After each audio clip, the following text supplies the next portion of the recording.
Bismillahirrahmanirrahim. Assalamualaikum warahmatullahi wabarakatuh.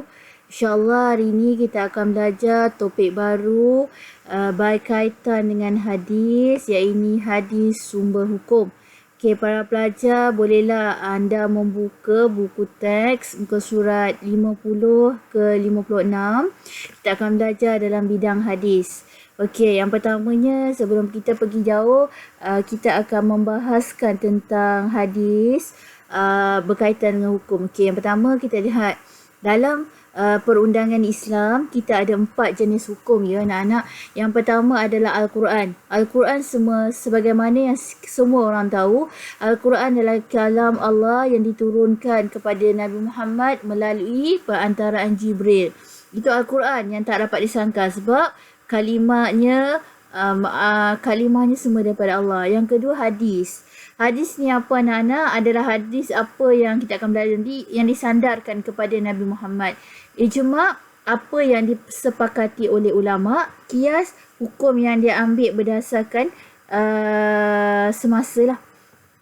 Okay, kita akan tengok contohnya lah kias lah berkaitan dengan dadah. Dekat dalam Al-Quran tidak membahaskan secara jelas dadah itu haram, tapi dikiaskan melalui perkara-perkara yang boleh mudaratkan diri kan.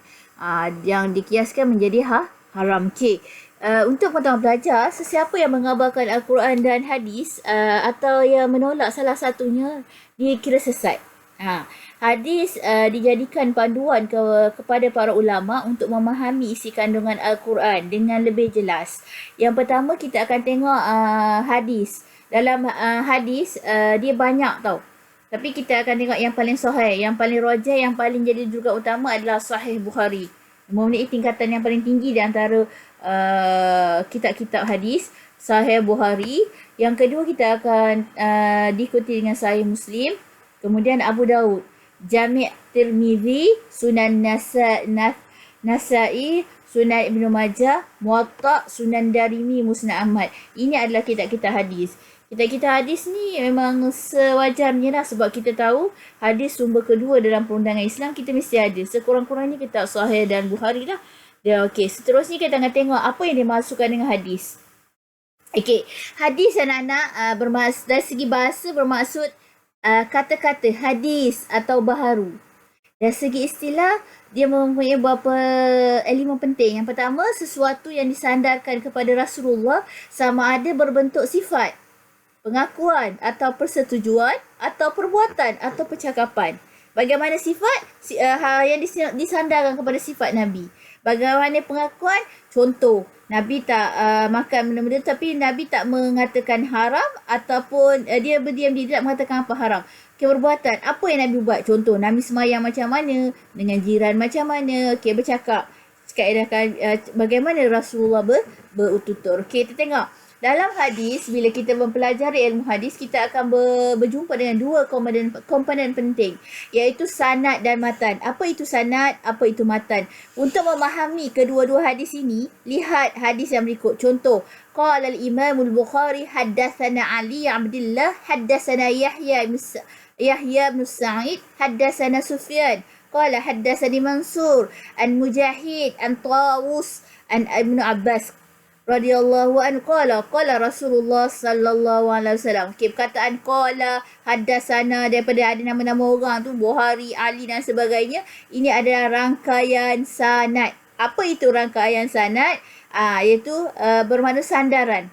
Sanad ini adalah rangkaian perawi yang menyampaikan hadis atau yang kata mudah, orang yang menyampaikan berita. Contoh, kita dapat berita, okey, hari ni contoh semasa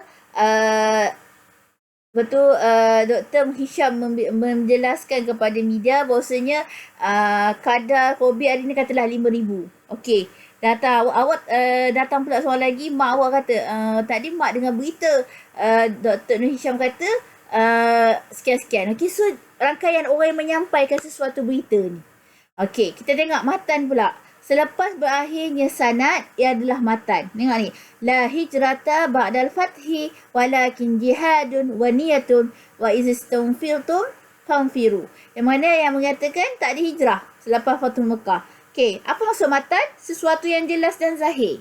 Dari segi istilah, teks hadis yang terdapat pada akhir sanad. Ni dia. Nampak akhir sanad. Ini adalah matan. Ni sanad, ini adalah matan. Okey, kita tengok satu persatu.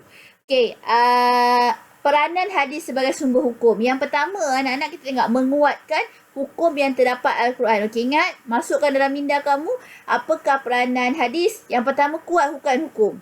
Yang pertama apa? Menguatkan hukum. Kuat hukum. Okey. Yang kedua, contohnya, dalam Al-Quran kata, فَمَنْ شَهِدَ مِنْكُمُ الشَّهْرَ فَلْيَصُمْ. Sesiapa antara kamu menyaksikan anak bulan Ramadan, maka hendaklah dia berpuasa. Kemudian datang Rasulullah. Bagaimana nak puasa? Nabi kata daripada Abu Hurairah, sumu li ru'yatihi wa uftiru li ru'yatihi. Maksudnya Nabi kata, kalau kamu berpuasalah kerana kamu melihat anak bulan Ramadan. Lepas tu berbukalah, berhari raya lah bila kita tengok bulan Syawal. Okey, yang pertama ingat, kuat. Yang kedua, kita peranan hadis memperincikan isi kandungan Al-Quran. Apa maksud rinci? Mendetailkan, menjelaskan. Contoh cara pelaksanaan solat. Al-Quran cakap wa aqimus solat, dirikan solat. Macam mana kita nak sembahyang? Allah ceritakan hadasana, kalau suruh hadasana al-Malik qala Rasulullah sallallahu alaihi wasallam sallu kama raaitumuni usalli. Nabi kata, solatlah kamu sebagaimana kamu melihat aku solat. Bagaimana lihat? Kita melihat kepada perbuatan Nabi. Okey. Seterusnya, menjelaskan hukum yang tak ada dalam Al-Quran. Contoh, dalam Al-Quran tak ada cerita pasal orang lelaki tak boleh pakai emas. Tak ada. Tak ada sebut pun perkara emas, sutra untuk lelaki. Tapi, benda ni disampaikan. Ataupun dijelaskan oleh hadis Nabi yang mengatakan, amarana Rasulullah sallallahu alaihi wasallam bisam'in, nahana an sab'in, nahana an khatimul zahabi, walabsil khari. Nabi larang kita pakai cincin emas. Nabi larang juga kita pakai sutra. Itu adalah bentuk menjelaskan hukum yang tak ada. So, kita tengok tak ada tiga. Yang pertama, kuat.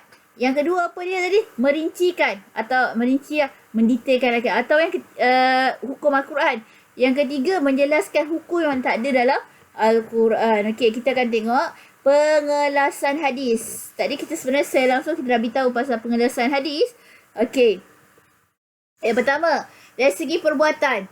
Okey, sesuatu yang Nabi buat, yang dilakukan oleh Nabi. Contoh, yastanji bil ma'. Rasulullah dia beristinja. Saya terus bacakan matan dia. Yastanji bil ma'. Rasulullah dia beristinja dengan guna air. Okey, dari segi yang diucapkan. Nabi kata, kalau Rasul al-haya syub'atu minal iman. Nabi kata, malu tu secabang daripada iman. Okey, seterusnya. Kita tengok hadis dari segi sifat.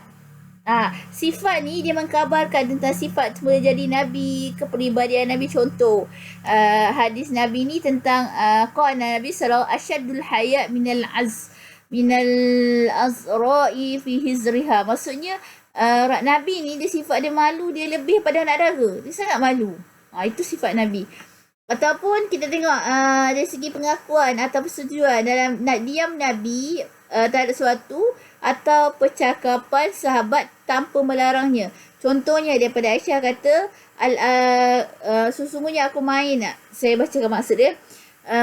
Dia pernah bermain anak patung bersama rakanku. Apabila Rasulullah masuk, rakanku bersembunyi. Rasulullah mengeluarkan mereka hingga mereka dapat bermain denganku. Maksudnya Rasulullah tak larang pun bermain anak patung. Dia bukan satu kesalahan. Sebab konteks kalau macam anak patung, konteks kita nak main boleh. Tapi dengan syarat, bukan kita mengagungkan dia, letak dia tempat tinggi dan sebagainya. Tapi kita boleh main dia macam-macam.